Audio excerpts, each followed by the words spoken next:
Teman-teman, apakah teman-teman sedang mengalami flu? Maka teman-teman dapat melakukan cara pijat untuk mengatasi flu dan kelelahan yang telah saya buat sebelumnya. Tapi terkadang ada flu yang disertai dengan batuk dan banyak dahak. Nah, untuk mengatasi batuk dan banyak dahak ini, teman-teman dapat menekan titik di titik siku bagian dalam 1 jempol dari ujung lipatan siku luar. Dengan metode penekanan yang kuat, berputar, tapi lembut. Menggunakan ujung kuku ibu jari hingga terasa ngilu.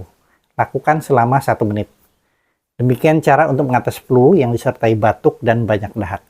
Semoga bermanfaat. Pastikan teman-teman mengikuti video ini dan silakan share agar bermanfaat bagi orang lain. Bismillah, sembuh sehat berkah atas izin Allah.